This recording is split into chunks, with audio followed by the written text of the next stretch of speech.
ठाकरे ने सीएम पद से इस्तीफा तो नहीं दिया है, लेकिन बोरिया बिस्तर लेकर आधिकारिक निवास वर्षा से मातोश्री पहुंच चुके हैं। इसी बीच पूरे रास्ते शिवसैनिक अपने नेता का इंतजार कर रहे थे। उद्धव ने भी उन्हें निराश नहीं किया, समर्थकों का अभिवादन स्वीकार किया। आदित्य ठाकरे ने भी शिवसैनिकों को विक्ट्री साइन दिखाया और उनसे बातचीत करते हुए नजर आए।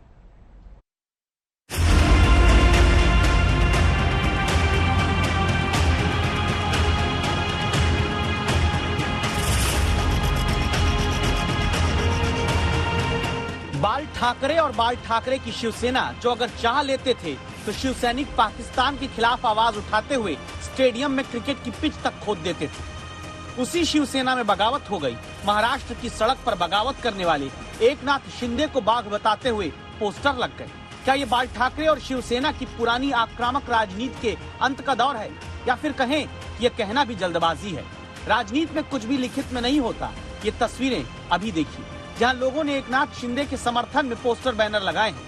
महाराष्ट्र की सियासत में शिवसेना को शिवसेना के भीतर से ही चुनौती देने का ये सबूत है। इसीलिए पहला सवाल है, क्या ज्यादातर बागी विधायकों के साथ एकनाथ शिंदे ही असली शिवसेना बन सकते हैं? मुझे लगता है पहले तो मुख्यमंत्री का बिहेवियर, जिस तरीके से वो पिछले 2-2.5 सालों से जो महाराष्ट्र को जिस दिशा में लेके जा रहे हैं, वो सबसे बड़ा संकट पहले हमारे महाराष्ट्र पे है। और उनके ही पार्टी के अगर 1/3 5 जो एमएलएज हैं वो वैनिश्ड होते हैं। क्या राज्यसभा विधानसभा में जिस तरीके से अगेंस्ट उनके वोट करते हैं उनके विचारों के, मुझे लगता है इससे स्पष्ट होता है चित्र कि उनके पार्टी के विधायकों को भी उनके ऊपर विश्वास नहीं, उनके नेतृत्व पे विश्वास नहीं। संभव है कि आपके मन में ये सवाल हो, क्या वाकई शिवसेना को ठाकरे परिवार से अलग करके शिंदे गुट की असली शिवसेना बन सकता है? ये सिर्फ सवाल ही है, लेकिन इतिहास में इसके सबूत है। 1995 में एनटी रामाराव की तेलुगु देशम पार्टी में एनटीआर के खिलाफ उन्हीं के दामाद चंद्रबाबू नायडू ने बगावत की और पार्टी पर अपना कब्जा कर लिया। 2017 में जयललिता के निधन के बाद एआईएडीएमके में शशिकला के खिलाफ पनीरसेल्वम की बगावत हुई, पार्टी पर गुट हावी हो गया। 2021 में रामविलास पासवान की पार्टी में बेटे चिराग के खिलाफ चाचा पशुपति पारस ने बगावत करके अपना प्रभुत्व कायम किया। चिराग को अपनी पार्टी का नाम तक बदलना पड़ा। क्या ऐसे ही अब शिवसेना के बागी विधायकों को लेकर गुवाहाटी के होटल में मौजूद एकनाथ शिंदे भी शिवसेना को अपनी बना सकते हैं? इस सवाल के उठने की वजह भी है। पहली वजह ये कि शिवसेना ने बुधवार दोपहर अपने सभी विधायकों को शाम 5 बजे तक बैठक में आने का व्हिप जारी किया था। इसके उलट शिंदे गुट ने उद्धव गुट की तरफ से पार्टी व्हिप को अवैध बता दिया। शिंदे गुट ने शिवसेना की तरफ से घोषित चीफ व्हिप सुनील प्रभु को हटाने की घोषणा कर दी। साथ ही शिंदे गुट ने अपनी तरफ से भरत गोगावले को इस पद पर नियुक्त भी कर दिया। इन सब प्रस्तावों पर शिवसेना के शिंदे गुट की तरफ से 34 विधायकों के हस्ताक्षर दिखते हैं। शिवसेना शिंदे गुट ने कल एक मीटिंग की है 21 जून को। इस मीटिंग में उन्होंने बाकायदा एक रिजोल्यूशन पारित किया हुआ है। यह रिजोल्यूशन ये कहता है कि जिस तरीके से ये गठबंधन 2019 में हुआ था, शिवसेना, कांग्रेस और एनसीपी का, वो पब्लिक ओपिनियन को डिफाई करने वाला एक गठबंधन था।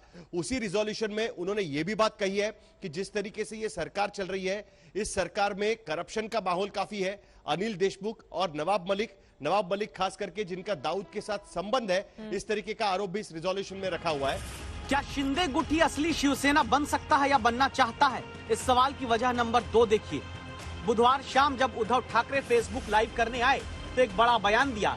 कहा, सीएम पद छोड़ दूंगा, शिवसैनिक कोई चाहे तो मुख्यमंत्री बन जाए। सरळ समोर यायचं आणि सांगायचं की उद्धवजी, तुम्ही कारभार करायला नालायक आहात, हे कोविडच्या काळातले टॉप 5 वगैरे सोडून द्या, आम्हाला तुम्ही मुख्यमंत्री पदी नको। ठीक आहे, चला मी उठतो। आणि आज सुद्धा मी तुम्हाला सांगतो, जर त्याच्यापैकी एकाही आमदाराने समोर येऊन मला सांगितलं किंवा जर त्यांनी स्टेटमेंट दिलं की उद्धव ठाकरे मुख्यमंत्री पदावरती नकोत, तर मी आता मुख्यमंत्री पदाचा राजीनामा द्यायला तयार आहे। आणि ह्याच्यावरती विश्वास नसेल तर आज आपली फेसबुक लाईव्ह झाल्यानंतर आज संध्याकाळपासून मी माझा मुक्काम वर्षावरनं मातोश्रीला हलवत आहे।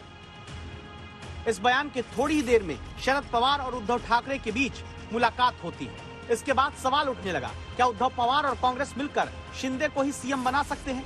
क्या मुख्यमंत्री पद के ऑफर पर एकनाथ शिंदे बगावत को थाम सकते हैं? इन खबरों और सवालों का सीधा जवाब आज तक पर आप जानिए। संवाददाता साहिल जोशी की खबर के मुताबिक बुधवार सुबह ही उद्धव ठाकरे और शिंदे के बीच फोन पर बातचीत हुई, जिसमें उद्धव ने कहा कि अगर आप मुझे सीएम नहीं चाहते तो आप आइए और वर्षा यानी मुख्यमंत्री के सरकारी आवास में रहिए। आज तक के पास खबर है कि इस बात पर सीधे एकनाथ शिंदे ने नकारते हुए कहा कि अब इसका वक्त बीत चुका है। यानी शिंदे अब खुद भी सीएम बनकर भी किसी तरह शिवसेना एनसीपी कांग्रेस के गठबंधन का हिस्सा नहीं होना चाहते।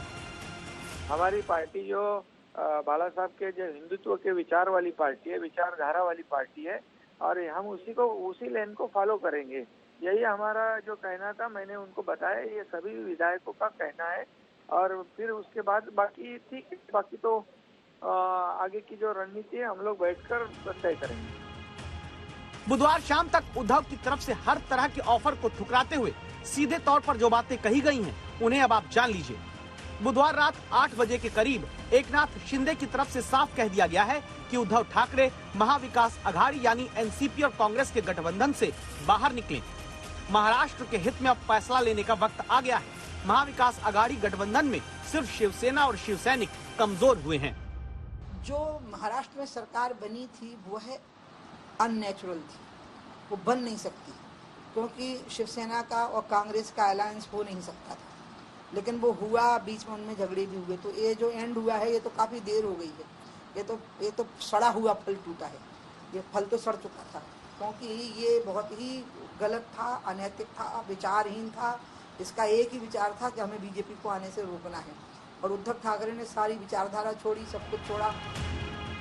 इसके बाद सवाल आगे ये है कि आप शिवसेना को बचाने के लिए कांग्रेस एनसीपी से गठबंधन उद्धव ठाकरे तोड़ेंगे? क्या एकनाथ शिंदे और बागी विधायकों को साथ लाने के लिए बीजेपी के साथ वापस उद्धव ठाकरे गठबंधन करेंगे? महाराष्ट्र में बगावत की इस कहानी में पिछले 2 दिन के भीतर इस बात के सबूत मिल चुके हैं कि बीजेपी के साथ जाने के लिए उद्धव अभी तैयार नहीं। पहला सबूत यही है कि मंगलवार को 20 मिनट तक शिंदे से हुई फोन पर बातचीत में उद्धव ने कहा था कि बीजेपी ने शिवसेना और उसके कार्यकर्ताओं का अपमान किया, कैसे उसके साथ गठबंधन की बात कर सकते हैं। ये भारतीय जनता पार्टी ने छोड़ा हुआ एक शगुफा है। बीजेपी इस हद तक जा सकती है, उसके पीछे बीजेपी तो है। जिस बीजेपी ने हमको 10 बार अपमानित किया है, उनके साथ हम जाएंगे। इतना शिंदे जी को भी समझना चाहिए।